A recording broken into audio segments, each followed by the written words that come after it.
É a primeira vez que relato isso, e espero que me lembre de escrever tudo. Chamo Alberto Mendes, e o que vou contar aconteceu comigo já faz alguns anos. Às vezes é difícil falar sobre isso, porque são coisas que a gente vai deixando para trás, mas tem momentos em que as lembranças vêm sozinhas. Eu cresci no mato, em um sítio enfiado entre morros e estradas de terra. Lá vivi com meus pais e meus irmãos até me casar. Desde que me entendo por gente, eu sei que minha família é complicada. E quando digo família, me refiro aos meus tios, meus primos e até meus próprios pais. Eles sempre estavam discutindo por pouca bosta ou por coisas que a gente já nem se lembra mais. Quando eu era criança, não entendia muito bem. Brincava com meus irmãos e tudo me parecia normal, mas com o tempo a gente vai percebendo as coisas. Tinha semanas em que nem se falavam entre si e depois, como se nada tivesse acontecido, voltavam a se reunir. Eu me acostumei com isso, mas ao mesmo tempo comecei a me afastar. Não queria estar metido nos mesmos problemas. Morava na casa dos meus pais, mas me mantinha fora das confusões. Me dava bem com meus irmãos porque éramos mais parecidos, mas com o resto da família eu preferia não me envolver. Quando completei 15 anos, desci para o povoado para procurar trabalho. Não foi fácil, mas a gente aprende. O primeiro que encontrei foi de ajudante de pedreiro, e a partir daí fui pegando experiência. Queria ter meu próprio dinheiro e não depender de ninguém. Nesses anos conheci a que hoje é minha esposa. Era uma moça dali mesmo, do povoado. Trabalhava lavando roupa e começamos a nos ver com frequência. Primeiro no jardim da Praça Central, depois nas festas do bairro. Depois de um tempo começamos a namorar e alguns anos depois nos casamos. Com ela tive meus filhos e, embora minha família continuasse com suas brigas, eu tentava não levar isso para dentro da minha casa. A verdade é que eu nem apresentava muito minha esposa para eles. Não queria que ela se sentisse desconfortável ou que se envolvesse em coisas que não eram dela. Eu era feliz com ela, com meus filhos e com a casinha que estava construindo aos poucos. Nessa época eu ainda trabalhava na construção.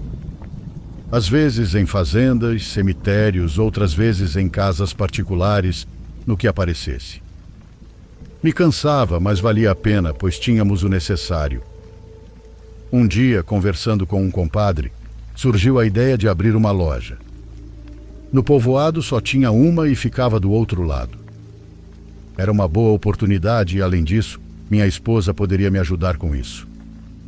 Pensei várias vezes porque não é qualquer coisa, mas a ideia ficou na minha cabeça.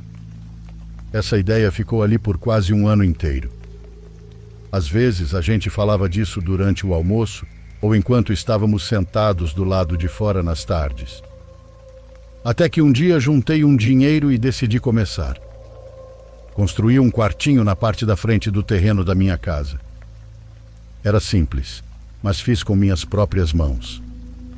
Em menos de um mês já tínhamos a lojinha funcionando. Era pequena, mas tinha o suficiente para suprir o lugar. Algumas prateleiras, uma vitrine para o pão, uma geladeira para os refrigerantes e outra para os produtos frios. Coloquei uma placa de madeira e umas luzes do lado de fora. À noite ficava bonito e as pessoas começaram a chegar aos poucos. Eram eles vizinhos, senhoras que moravam perto ou crianças que iam comprar doces. Minha esposa cuidava durante o dia e eu à tarde, quando voltava do trabalho. No começo era cansativo, porque a gente não parava o dia inteiro, mas também era muito gostoso. Sentíamos que finalmente estávamos fazendo algo nosso. Era como se tudo que tínhamos vivido tivesse nos levado até aquilo. E mesmo com os dramas da minha família continuando lá no sítio, já não me afetavam do mesmo jeito. Eu tinha o meu canto e isso me dava paz. Coloquei quase todo o meu dinheiro na loja. No começo me dava medo porque a gente nunca sabe o dia de amanhã, mas eu estava com muita vontade de que desse certo. Comprei o mais necessário e o que eu sabia que venderia rápido. Cada vez que recebia na obra, comprava mais mercadoria para a mercearia. Queria que a loja parecesse bem abastecida desde o começo. Não gostava da ideia de alguém chegar e não encontrar o que procurava. Nas primeiras semanas até que foi bem. Gente do bairro, senhoras de idade, até um ou outro taxista começaram a aparecer.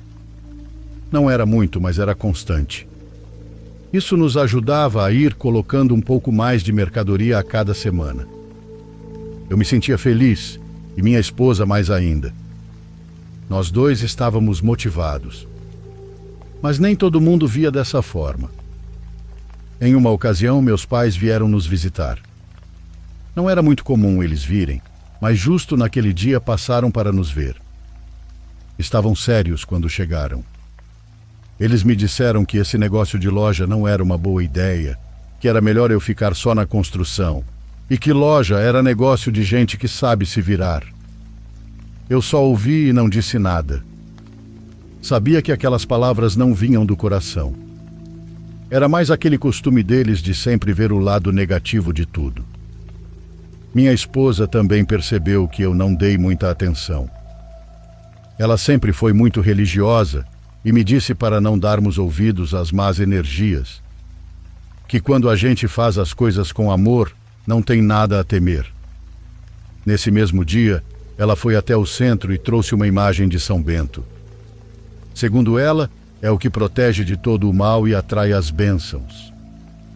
Ela o colocou numa prateleirinha em cima do caixa, bem ajeitado e com sua velinha. Todos os dias, antes de abrir a loja e antes de eu sair para o trabalho, ela ficava rezando um pouquinho. Às vezes eu via pela janela ela ali de pé, de olhos fechados e mãos juntas, com aquela vontade de seguir em frente que ela sempre teve. Numa noite em que as vendas foram muito boas, fechamos um pouco mais tarde que o normal. Estávamos cansados, mas contentes. Nos deitamos e, sem falar muito, ela me abraçou. Me envolveu com os braços e encostou o rosto no meu peito. Me disse que estava muito feliz e que desde menina sonhava com aquilo. Ter uma loja, uma família, um marido que a amasse e a quem ela pudesse amar. Depois começou a chorar. Eu a abracei ainda mais forte. Não queria chorar, mas não conseguia evitar. Meu corpo tremia, não de tristeza, mas de emoção. Me senti tão sortudo por tê-la, por ter meus filhos e por ter aquele teto que era nosso. E naquele momento só pensei em continuar trabalhando, continuar cuidando deles e dar a eles uma vida melhor. Porque quando a gente tem algo tão bonito, tudo o que a gente quer é que dure para sempre.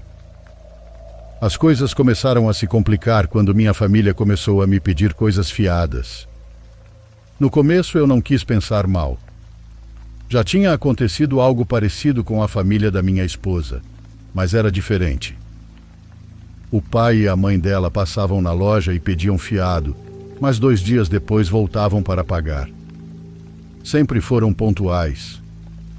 Inclusive a mãe dela, quando vinha pagar, trazia bananas ou mandioca da plantação deles.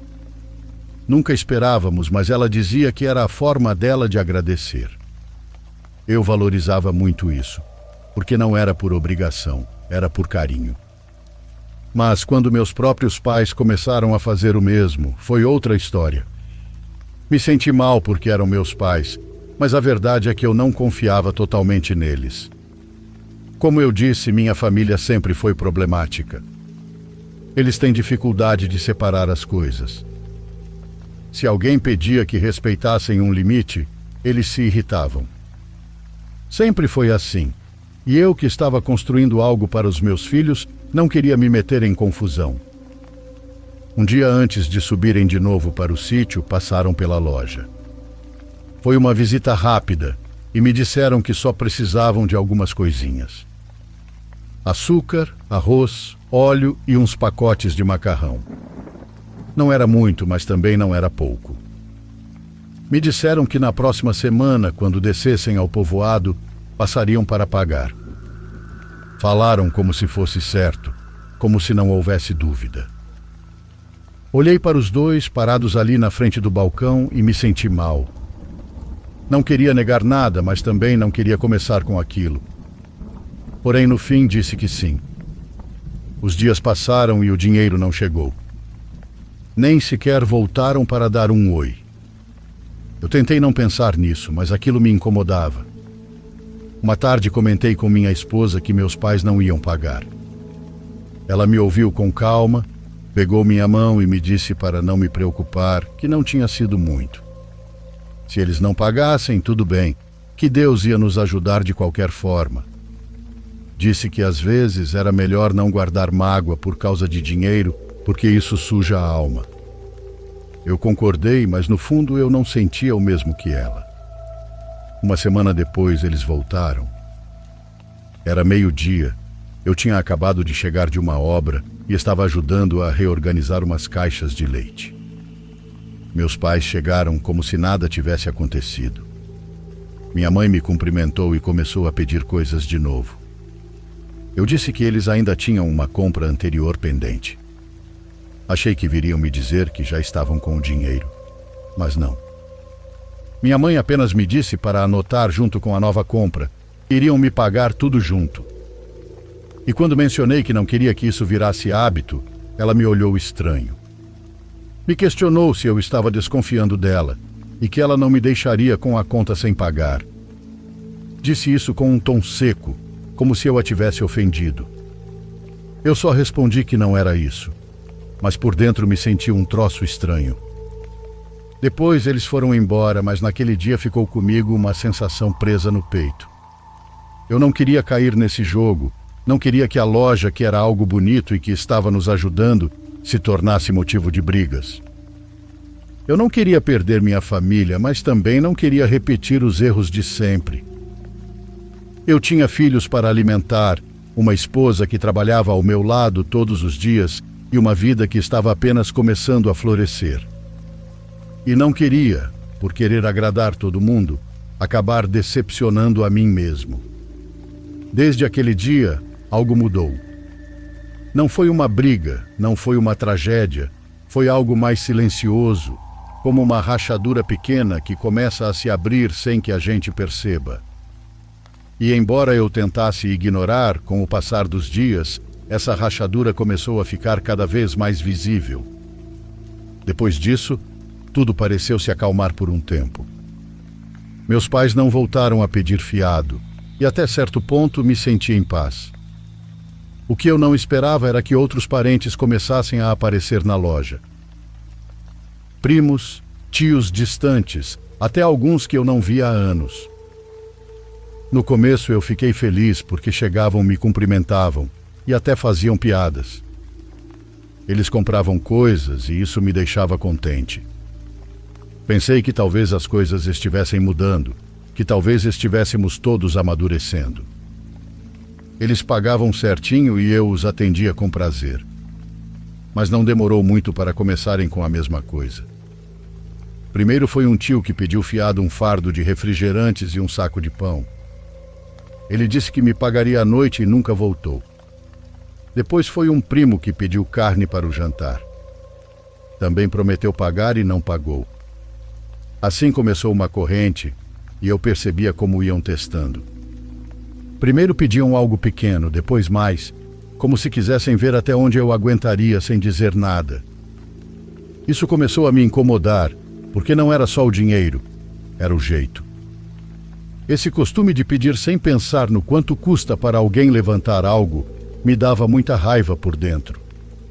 Mas o que realmente estragou tudo foi uma tarde em que chegou um primo. Já quando o vi, percebi que ele vinha bêbado. Dava para ver no rosto, nos passos e no jeito de falar.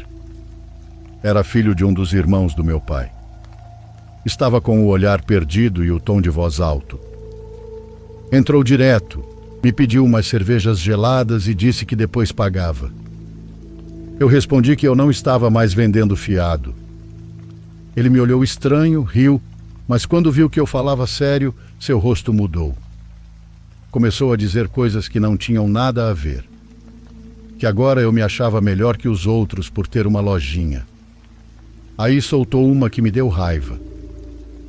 Disse que meus pais deviam dinheiro à família dele e que como era possível eu não poder dar umas simples cervejas fiadas. Senti um aperto no peito. Aquele não era o lugar nem o momento para isso. E menos ainda porque meu filho mais novo estava ali. Estava brincando com umas tampinhas atrás do balcão e nos olhava. Pedi com toda a calma para ele ir embora. Disse que estava com a criança e que não queria problemas. Mas ele começou a levantar a voz. Disse que eu era um inútil e que sempre fui assim. Começou a empurrar umas coisas, derrubou uma caixa com garrafas vazias e assustou o menino, que começou a chorar na hora. Aí eu não aguentei. Peguei ele pelo braço com força e empurrei para fora da loja. Gritei que não queria mais ver ele ali, que aquela era a minha casa, meu negócio e minha família. Mas ele não queria ir e ficou gritando lá fora como se estivesse possuído de raiva.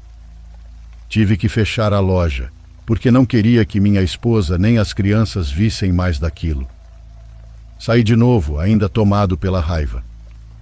Admito que exagerei com o que fiz, mas não vou entrar em detalhes. Além disso, gritei para ele sumir de uma vez por todas. Ele foi embora andando, mas ainda jogando palavrões ao vento. Eu fiquei ali parado, respirando fundo. Naquela noite não falei com ninguém, nem mesmo com minha esposa. Deitei sem jantar, fechei os olhos, mas não conseguia dormir. Estava com a garganta apertada e o estômago embrulhado. Não era medo, era tristeza. Eu sabia que isso ia acontecer, porque minha família sempre foi cheia de gente assim. Gente que não sabe ver o esforço dos outros sem querer puxar para baixo. E embora eu tenha tentado evitar, acabei vivendo isso na pele. O que mais doía era que meu filho tinha visto tudo. O que aconteceu com meu primo não parou ali. Como era de se esperar, em menos de 2 dias toda a família já sabia. Alguns exageraram, outros contaram à sua maneira. Para muitos deles eu era o vilão. Começaram a dizer que o sucesso subiu à minha cabeça, que eu não era mais o mesmo e que queria humilhar os outros.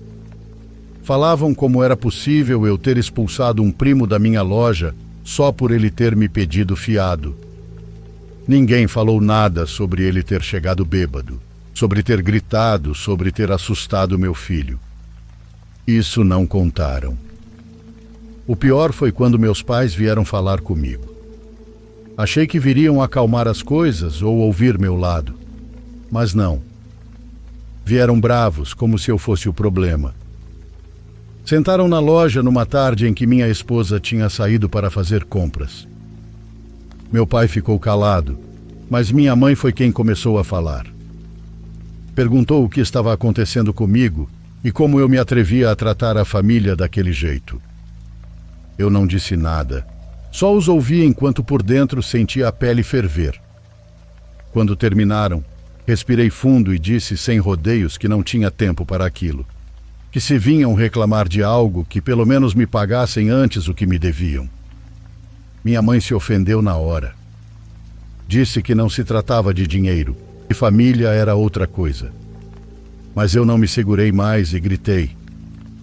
Disse que eu tinha confiado neles, que vendi fiado com esperança de que cumprissem, que ao menos agradecessem. Mas não, nenhum obrigado ou pedido de desculpas recebi. Só vinham me dizer que o errado era eu. Meu pai me olhou decepcionado, como se eu tivesse cruzado uma linha. Disse que aquilo que fiz com meu primo não estava certo, que família é família. E foi aí que explodi de verdade, e falei que não queria que as más influências deles entrassem na minha casa e contaminassem minha esposa e filhos. Já bastava eu ter crescido no meio de gritos, brigas e acusações. Me custou anos construir essa paz, e eu não ia perdê-la por causa deles.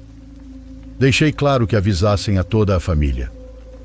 Se não trouxessem dinheiro na mão, não seriam bem-vindos na minha loja. Não era por orgulho, era por respeito ao meu trabalho e ao da minha esposa. Eu não devia nada a eles. Nunca me deram nada. nem ajuda, nem apoio, nem consolo. Quando desci para o povoado aos 15 anos, ninguém me deu nem um prato de comida, e agora que finalmente eu tinha alguma coisa, não ia deixar que pisassem nisso. E se quisessem falar mal de mim, que falassem.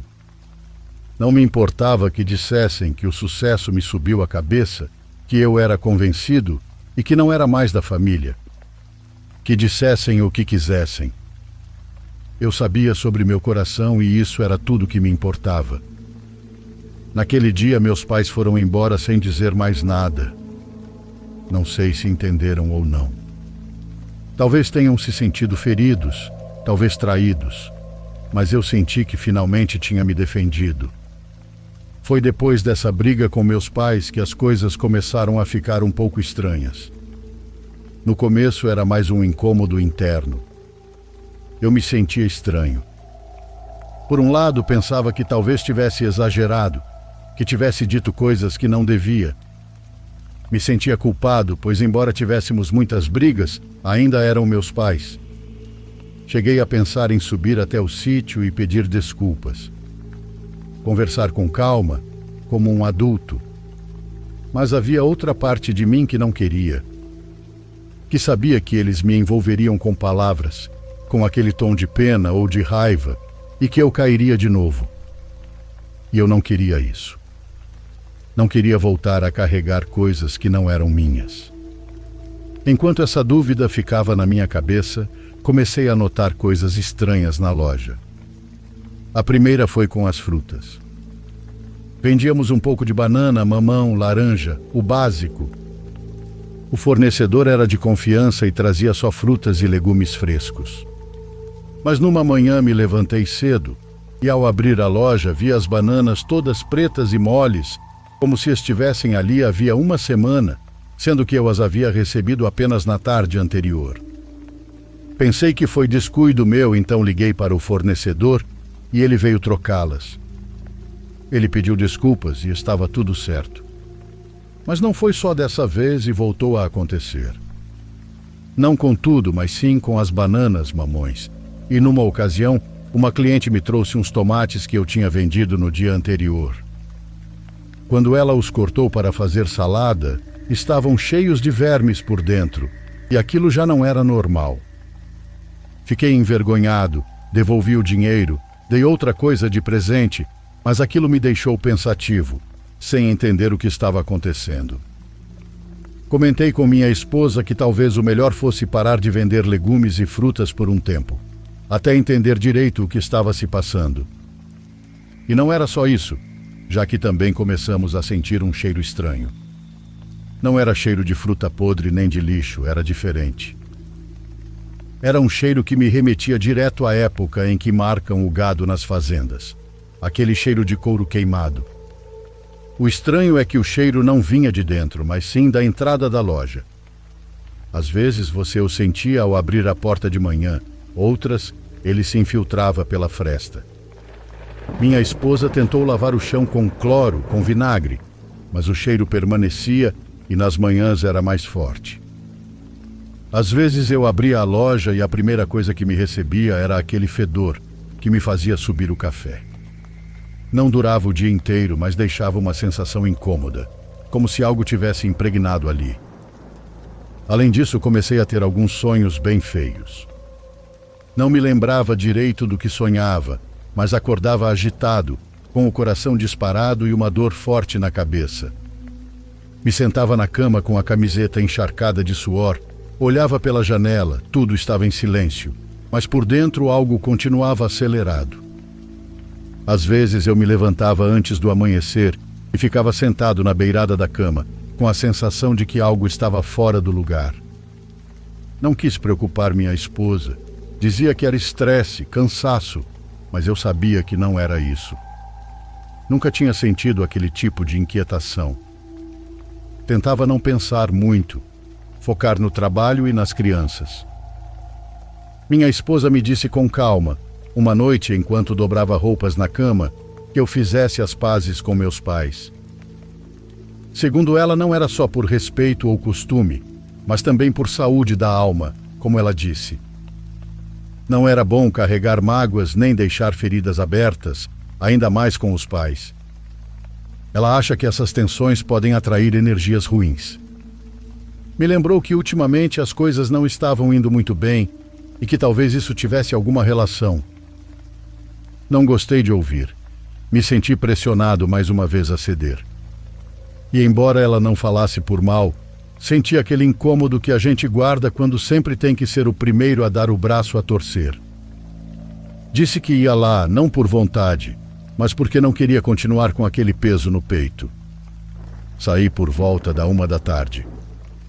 O sítio ficava a uma boa distância, mas eu conhecia o caminho como a palma da minha mão. Aqueles trilhos eu percorri desde menino a pé, a cavalo, de bicicleta e agora com a caminhonete.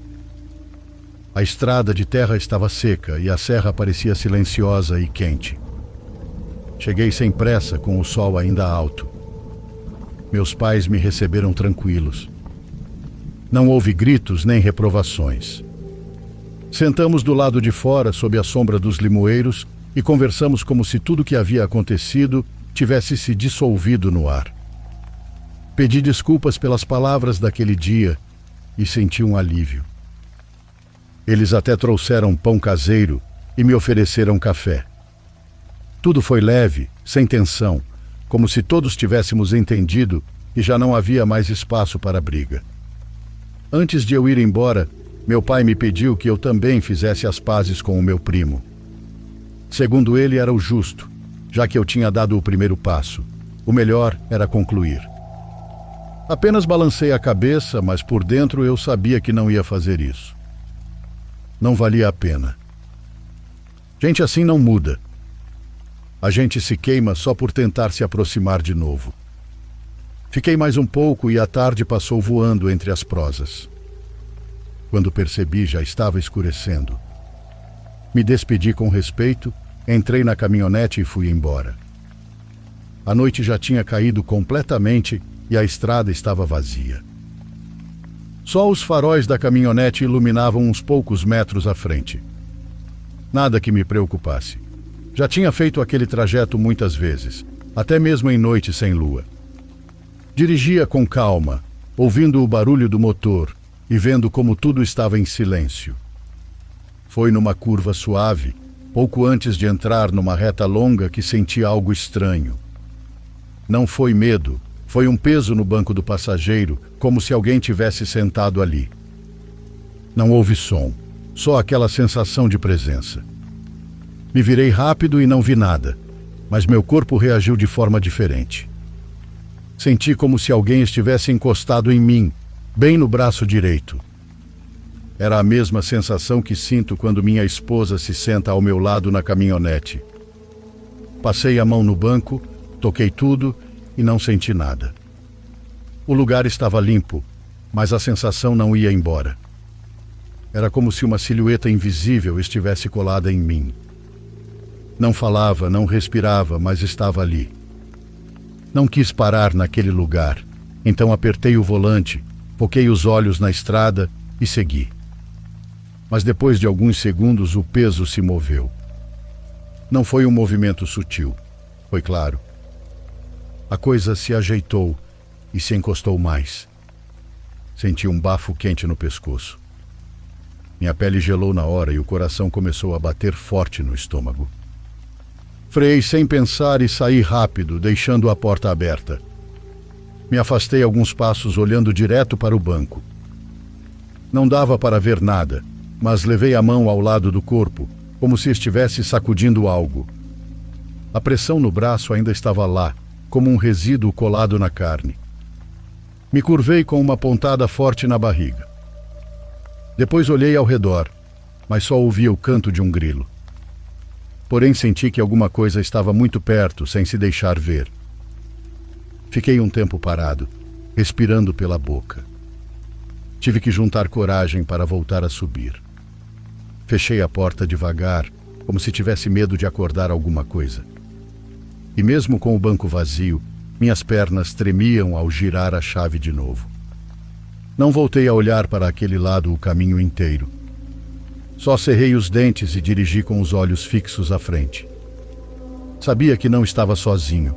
Havia algo mais naquela cabine e não era imaginação. Ter ido ao sítio não melhorou nada. Se bobear, só piorou.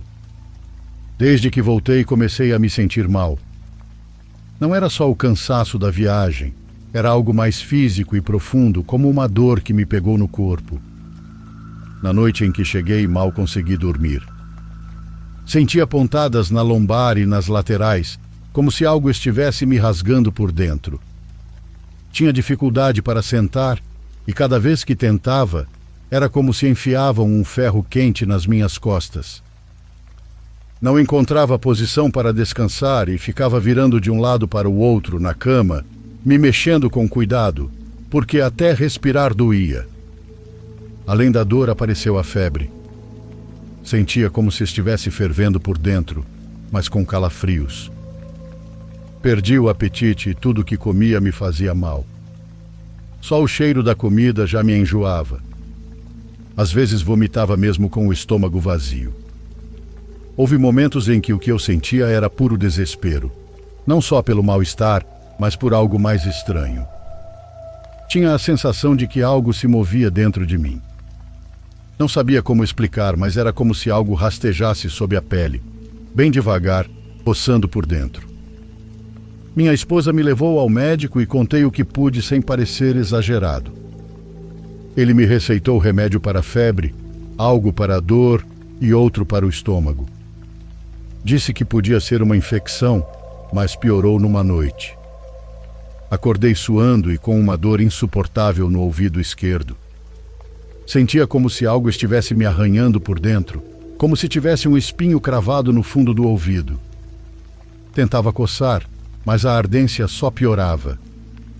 Passei aquela noite sentado na beirada da cama, chorando de raiva. Não conseguia dormir com a sensação de que algo estava me invadindo. Enquanto isso, a loja também começou a desandar. Minha esposa fazia tudo sozinha porque eu não conseguia nem me levantar sem ficar tonto. Mas nem com o esforço dela, as coisas melhoraram. Pelo contrário, uma manhã ela abriu uma geleia nova, daquelas que vendiam bem, e estava cheia de fungo. Estava lacrada, sem sinais de dano, e a data de validade era para o ano seguinte. Ela achou que fosse um lote ruim, então descartou, mas depois abriu outras conservas. Uns potes de pimentas, tiras de pimentão e uma lata de pêssegos. Algumas tinham uma camada verde por cima, outras estavam cheias de um negócio branco se mexendo. Marcas diferentes, datas diferentes, nenhuma explicação. Tentamos revisar toda a mercadoria, mas a cada semana novos produtos estragavam. Os clientes começaram a notar. No início reclamavam do gosto estranho do leite, outro dizia que os biscoitos estavam amargos. Mas depois pararam de vir, nem apareciam mais, como se nos evitassem. Eu, da cama, ouvia tudo. Sabia que as coisas não estavam bem, e também sabia que o que estava acontecendo não era normal. Minha esposa dizia que tudo ia melhorar, que talvez fosse só uma fase ruim, mas eu não podia acreditar nisso, não depois daquela noite na caminhonete. Era de noite quando minha esposa entrou no quarto transtornada. Estava pálida, tremendo, com os olhos arregalados como se tivesse visto um morto. Eu estava deitado, meio dormindo, com aquela dor que não ia embora fazia dias. Assim que a vi, soube que algo ruim tinha acontecido. Ela fechou a porta com força e ficou de pé na minha frente, ofegante. Me sentei como pude, perguntei o que havia acontecido, mas ela não respondeu de imediato. Apenas levou as mãos ao rosto como se tentasse tirar uma imagem da cabeça. Depois de alguns segundos, falou que tinha acabado de me ver, a mim, na loja. Que enquanto limpava o local com água benta e organizava as prateleiras, viu. Me viu jogado num canto da loja, me arrastando em direção a ela pelo chão com um rosto que não era o meu. Estava de costas, limpando umas latas nas prateleiras de baixo. Sentiu um movimento atrás de si. Foi uma sensação como quando alguém entra em um quarto silenciosamente. Virou a cabeça e lá estava um corpo no chão, de bruços, mas que se arrastava lentamente em sua direção. Disse que a figura levantou a cabeça e então entendeu que era eu, ou pelo menos algo que se parecia muito comigo. O rosto estava coberto por algo escuro, como petróleo. Escorria pelos olhos, pela boca, e aquele líquido caía em gotas no chão enquanto se arrastava. A boca se movia, mas não dizia palavras, apenas fazia um som estranho, como se estivesse se afogando. Ela não se mexeu e ficou congelada. Me reconhecia, mas ao mesmo tempo sabia que aquilo não era eu. Disse que não foi apenas o rosto que deu medo, foi o formato do corpo. Era como o meu, mas distorcido. Os braços mais longos, os dedos tortos e as pernas finas como se estivessem quebradas. A forma como se arrastava no chão não era normal. Parecia uma cobra, mas com corpo humano. Não teve coragem de se aproximar. Algo naquela imagem dizia que era perigoso. Disse que o olhar não era meu, que os olhos estavam em branco, mas havia algo por trás. Ela saiu correndo sem olhar para trás. Enquanto me contava tudo isso, ainda tremia. Não era fácil vê-la assim. Minha esposa sempre foi forte, mas naquela noite parecia uma criança assustada. Se abraçou a mim com força, como se precisasse me tocar para saber que eu era real. Apenas a abracei e, no fundo, embora fosse difícil aceitar, eu também sentia. Algo estava se infiltrando em nossas vidas. Ficamos abraçados com a luz do quarto acesa. Cada estalo da madeira, cada som da rua parecia mais alto. O ar estava diferente, como se estivéssemos respirando água. E embora eu estivesse ali, deitado ao lado dela, ela ainda chorava com o rosto escondido no meu peito. Uma manhã, justo quando pensávamos que nada pior poderia acontecer, minha esposa gritou com uma voz que eu nunca tinha ouvido antes. Me levantei com dor no corpo, arrastando os pés, e saí o mais rápido que consegui. A loja estava um caos. Não havia outra palavra. Tudo estava revirado, as garrafas quebradas no chão, os vidros estilhaçados contra a parede e as latas espalhadas. Havia caixas abertas, o pão amassado, doces jogados por toda parte. Uma prateleira inteira estava tombada, como se alguém a tivesse empurrado com força. Era um desastre. A primeira coisa que pensei foi que alguém tinha invadido. Fui direto verificar o dinheiro, e o caixa não faltava um centavo sequer. As portas não estavam arrombadas, as janelas estavam fechadas e o cadeado da grade intacto. Nada indicava que alguém tivesse entrado. Minha esposa ainda estava parada ali, com o rosto pálido. Disse que ela mesma havia aberto a loja apenas alguns minutos antes. Eu não entendia nada. Disse a primeira coisa que me veio à cabeça, que provavelmente tinha sido meu primo, aquele com quem eu tinha tido problemas. Que talvez ele tivesse invadido por vingança. Ela me olhou e disse que não, que aquilo não era coisa de gente.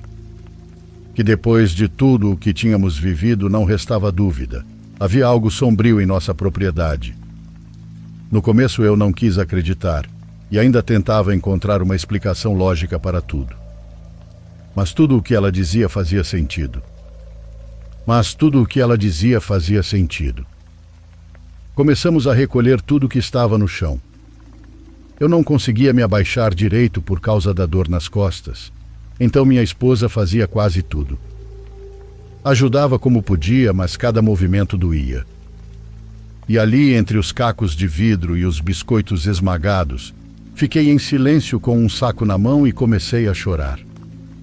Não chorei alto, não fiz barulho, apenas deixei as lágrimas caírem enquanto fingia que estava limpando. Sentia uma tristeza que não sabia de onde vinha. Era impotência, raiva, cansaço. Sentia que alguém ou algo nos odiava profundamente e eu não entendia por quê. Nunca fiz mal a ninguém, sempre trabalhei em silêncio, com respeito, sem me meter com ninguém. Levantei minha loja com as mãos, e com o suor de anos inteiros. Dei o melhor de mim para minha esposa, para meus filhos. Minha esposa me olhou de relance. Sabia que eu estava chorando, mas não disse nada. Me deixou assim. Respeitou minha dor como sempre fez. Passamos a manhã toda organizando o que dava para salvar, mas algumas coisas não tinham conserto. No fim do dia, com tudo mais ou menos no lugar, fechamos a loja. Minha esposa ficou um tempo parada na porta, olhando para a rua. Eu não disse nada e me deitei em uma das cadeiras com o corpo dolorido. Pensava em tudo o que tinha acontecido, naquilo que se arrastava com meu rosto, na dor que sentia por dentro e no nojo que se respirava na loja. Tudo parecia tão distorcido. Apesar de tudo que estava acontecendo, minha esposa continuava agarrada à sua fé. Rezava todos os dias, acendia sua vela de São Bento e pedia proteção. Nunca deixava que as crianças se aproximassem da loja sozinhas. Mas havia algo em seu olhar que já não era o mesmo. Algo se quebrou dentro dela. Aquela segurança que sempre teve já não era tão firme.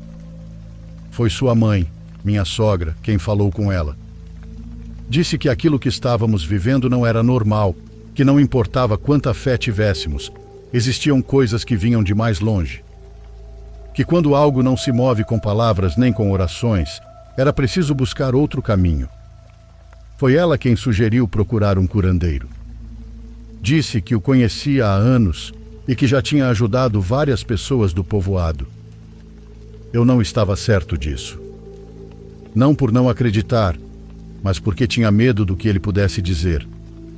Mas nós aceitamos. Sentia que já não tínhamos muito a perder. O corpo ainda doía, a loja parecia morta e as crianças, embora não entendessem bem, começavam a demonstrar nervosismo.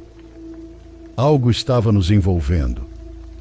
Quando ficamos frente ao curandeiro, ele não disse muito no começo.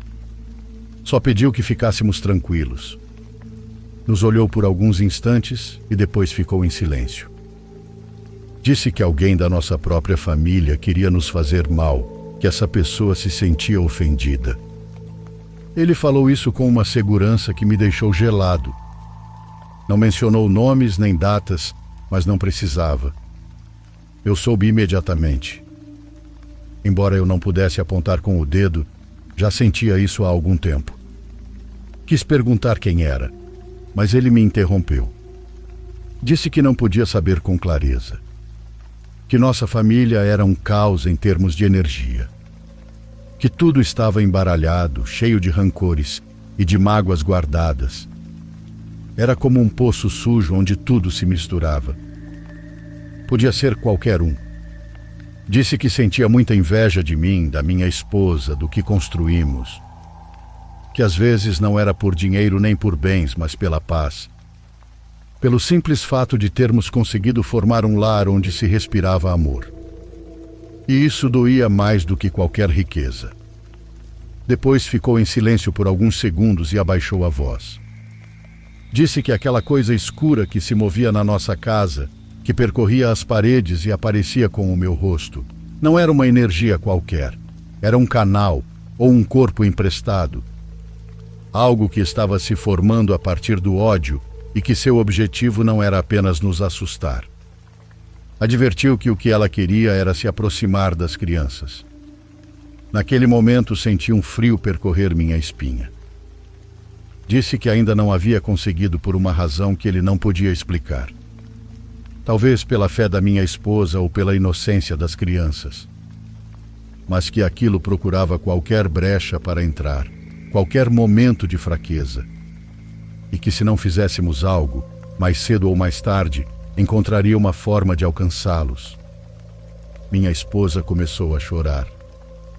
Eu só conseguia apertar as mãos contra os joelhos. O que mais doía não era o medo, era a raiva. Saber que tudo o que fizemos com tanto esforço estava sendo manchado por alguém que não tinha coragem de se mostrar. Alguém que conhecíamos, que talvez cumprimentássemos e que um dia se sentou à nossa mesa. E agora queria nos ver cair.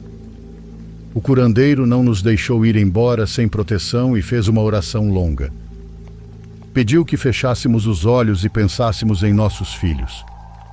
Nos deu uma proteção para a loja, outra para a casa e algo para cada criança. Disse que estaria em oração por nós, que aquilo não era brincadeira, mas que não estávamos sozinhos.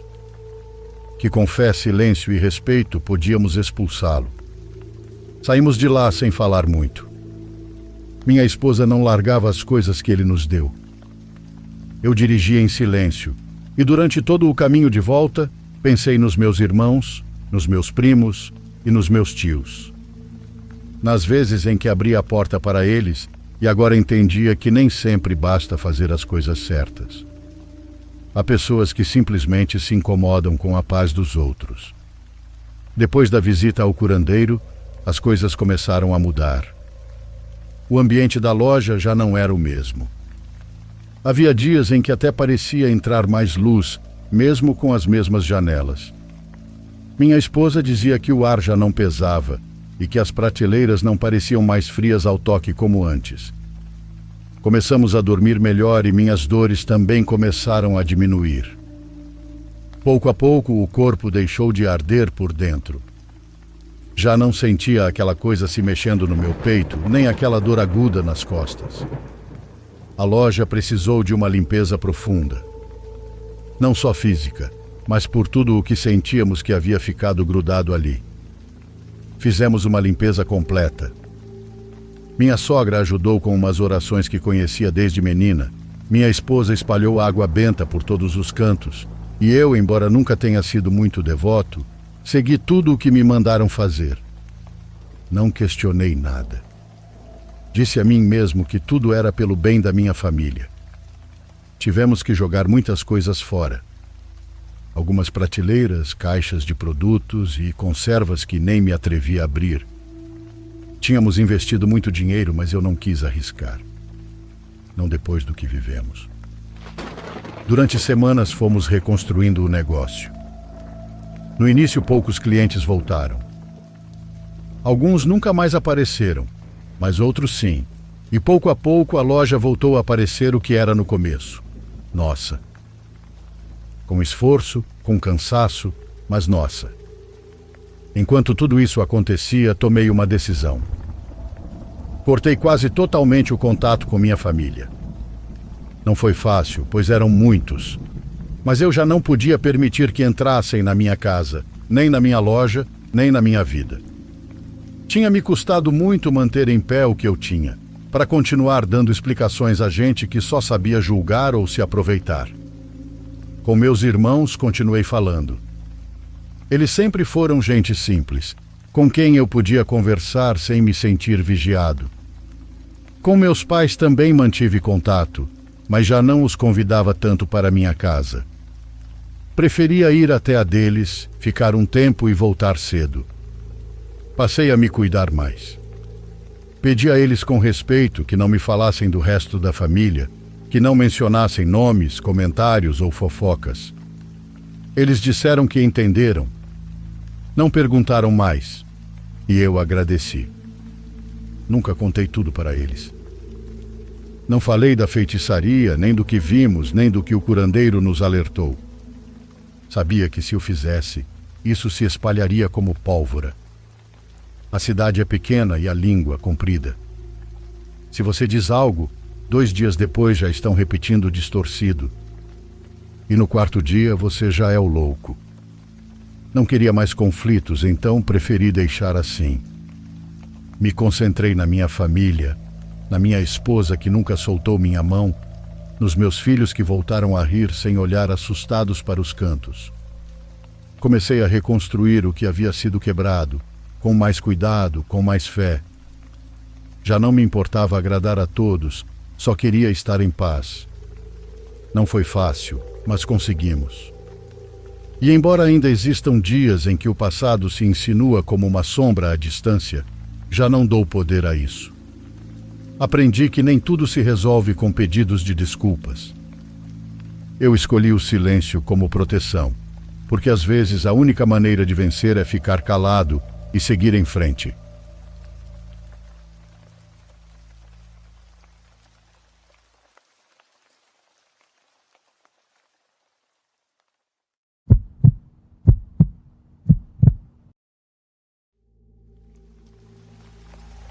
Sou segurança de um prédio comercial de médio porte, localizado bem no centro da minha cidade, que deixarei de forma anônima. Por aqui, as taxas de criminalidade são bem altas, então não é incomum que empresas sofram grandes perdas devido a invasões noturnas.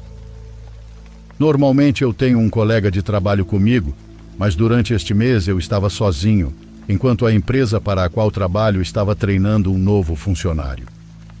Eu não me importava com isso. Estar sozinho era mais entediante e tornava mais difícil ficar acordado, mas ter um parceiro às vezes podia ser irritante, dependendo de quem fosse. De qualquer forma, eu estava patrulhando o estacionamento como de costume e notei 2 caras do outro lado da rua. Eles estavam parados no escuro, olhando na minha direção. Não sei se estavam olhando para o prédio ou me observando, mas aquilo me deu uma sensação estranha. Na próxima vez que fiz minha ronda, eles tinham sumido. Tomei nota mental disso, mas não pensei muito no assunto. O resto da noite foi tranquila e saí às 6 da manhã sem nada mais a relatar. Os próximos dias também foram tranquilos, mas então, uma noite no final da semana, fiz minhas rondas do lado de fora e os vi novamente. Eles estavam no mesmo lugar da última vez, parados no escuro e me observando. Fiquei desconfortável novamente, então, em vez de continuar minhas rondas, fiquei daquele lado do prédio. Talvez se eles vissem que eu os notei, iriam embora. Fiquei lá fora andando de um lado para o outro por cerca de 5 minutos antes que os homens fossem embora.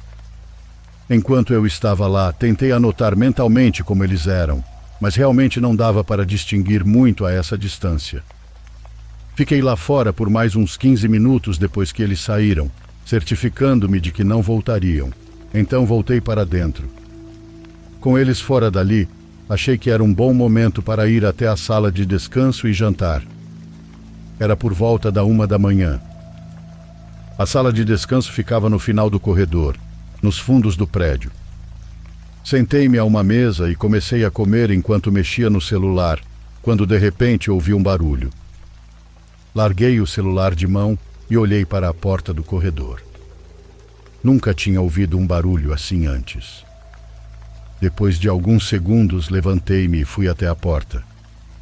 Fiquei ali por uns bons 30 segundos, esperando ouvir algo, mas estava tudo tão quieto que achei que não era nada. Voltei e terminei minha comida. Depois, fui ao escritório de segurança e verifiquei novamente se havia algum alerta ou sinal. Tudo parecia estar em ordem. Normalmente essa era a hora da noite em que eu me sentava na cadeira e ficava esperando, mas algo em mim sentiu vontade de fazer outra ronda. O barulho que ouvi não me deixou nervoso. Acho que eu estava mais curioso sobre o que era e encontrei nisso algo para procurar enquanto estava entediado. Comecei minhas rondas do lado de fora, andando ao redor do prédio. Estava quieto, havia apenas o som ambiente das luzes da rua zumbindo. Ninguém estava lá fora. Voltei para dentro e comecei a andar pelos corredores do prédio.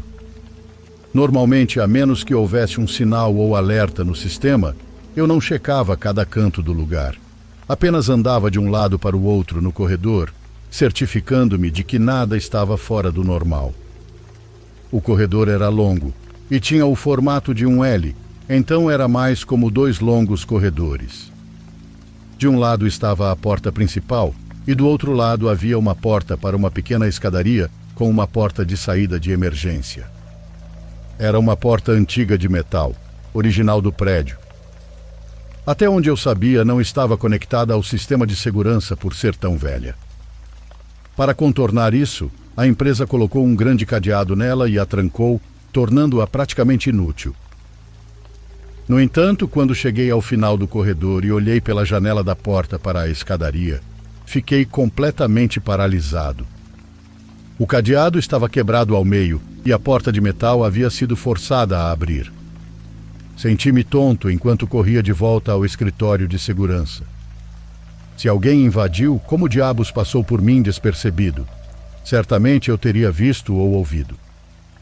Comecei a verificar as fitas de vigilância e cheguei ao ponto em que estava do lado de fora, observando os dois homens. Depois que eles saíram, eu fiquei lá por um tempo para vigiar. Durante esse tempo, eles deram a volta para a parte de trás do prédio, quebraram o cadeado e entraram nas salas de trabalho. Perturbadoramente, eles ainda estavam dentro do prédio quando voltei para dentro. Um deles estava do outro lado de uma porta, literalmente a 2 metros de mim, enquanto eu passava por ele e entrava na sala de descanso. Enquanto eu estava lá, um deles esbarrou em uma mesa ao tentar se esconder, o que provavelmente foi o som que ouvi. Quando voltei para fora para fazer minhas rondas, foi quando eles fugiram. Nas fitas, era bastante claro que ambos estavam armados. Suas grandes facas nos cintos me faz pensar que estavam preparados para me enfrentar se necessário. Chamei a polícia e entreguei as fitas, mas nada foi feito. A qualidade não era boa e os homens estavam com os rostos cobertos. A empresa afirmou que vários discos rígidos ou arquivos ou algo assim foram levados e pareciam bem preocupados com isso. No entanto, até hoje, não houve mais informações sobre os homens ou suas motivações.